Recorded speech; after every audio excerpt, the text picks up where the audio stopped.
কোথায় থেকে এসছো? বাংলাদেশ থেকে আসছি। বাংলাদেশ। তো এই কোন সময় আইছো তুমি? সন্ধ্যার সময় কাটাতার দিয়া মানে কিভাবে আইছো? কাটা তার দিয়ে আমাকে পার করে দিয়েছিল কিভাবে পার করে দিছে? ওই বাংলাদেশের লোক। আচ্ছা, কত টাকা নিছে তোমার থেকে? 10,500 টাকা। মানে ইন্ডিয়াতে ফসাই দেওয়ানের লিগা? জি। তো সেই জায়গার মধ্যে তো বিএসএফ থাকে, তো থাকার সত্ত্বে কিভাবে আইছো? পার করে দিয়েছে যে আমি কাটাতারে নিচ দিয়ে আইছো নাকি দা? হ্যাঁ কাটা তারে তো বিএসএফ থাকার সত্ত্বেও তুমি আইতে পারছো, কোনো অসুবিধা হয়েছে না? অসুবিধা হয়নি তো, কেউ দেখেনি। তো এই আগরতলায় মানে কি কারণে আইছো? আগরতলাতে আমি চেন্নাই যাবো, এই জন্য চেন্নাই রাজমিস্ত্রির কাজ করতে। কাজ করার জন্য। এই পাসপোর্ট আছে তোমার? জি না, পাসপোর্ট ছাড়া আইছো। বাংলাদেশ কোন জায়গাতে বাড়ি? রাজশাহী গোদাগাড়ি বাড়ি। নাম কি তোমার? হারুন। বয়স কত? বয়স 30 হবে।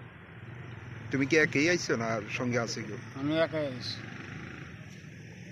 অ্যাকচুয়ালি আমরা আজকে বটতলাতে আয়া দেখতেছি যে বটতলাতে একটা বাংলাদেশ করতেছে, বাংলাদেশি এই চারিদিকে ঘোরাফেরা করতেছে, চারিদিকে ইয়ে করতেছে, মানে হে তো চিন্তাছে না নতুন একটা জায়গাতে আইছে। তো আইসেরা হে প্রথম কথা হে কলকাতার, তো হের কথার ভাবে আমরা বুঝছি যে হে কলকাতার না।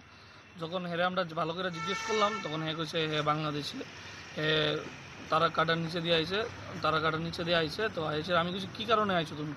হে কিছু করতে পারতেছে না, হে একটু মানে হঠাৎ করে সেটা অন্য জায়গাতে নতুন জায়গাতে আই আছে, হতভম্ব হয়ে আছে এমন একটা ভাব, মানে হ্যাঁ নিশ্চয়ই কোনো একটা কুচক্র বা অন্য কিছু নিয়ে আইছে, কারণ হের চেহারা বা হের ভঙ্গিমা একটু অন্যরকম, এর ভঙ্গিমা কোনো প্রকারই ভালো না। তো সেই কারণে আমরা বটতলা থানাতেও ফোন করছি, বটতলা থানার পুলিশ আইতেছে, তো আমরা পুলিশের হাতে ধরে দাঁড়াই দেবো।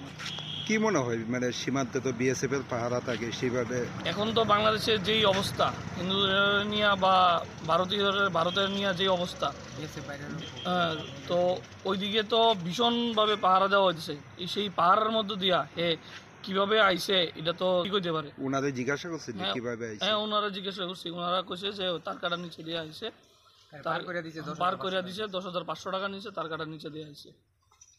উনি কি একই না সঙ্গে কেউ আছে? উনি তো কইছে উনি একা, উনি তো আর কারোর নাম কইতেছে না। মনে তো হয় না, কিন্তু মনে তো হয় না একা আইছে, কারণ বাংলাদেশের তো সিচুয়েশন খুবই খারাপ।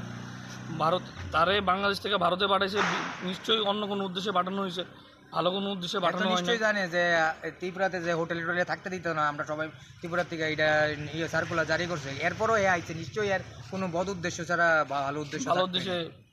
এইভাবে সীমান্তে বিএসএফ এর পাহারা থাকার সত্ত্বেও মানে বাংলাদেশিরা ইন্ডিয়াতে প্রবেশ করতেছে, কি মনে হয় মানে সীমান্তে কি মানে বিএসএফ এর কোনো গাফিলতি আছে? দেখুন, গাফিলতি আর অগাফিলতির কথা আমরা কইতাম না, বিএসএফরা যথেষ্ট তারার ডিউটি পালন করতেছে, কিন্তু তা সত্ত্বেও দেখেন সব জায়গাতেই ফাঁক থাকে।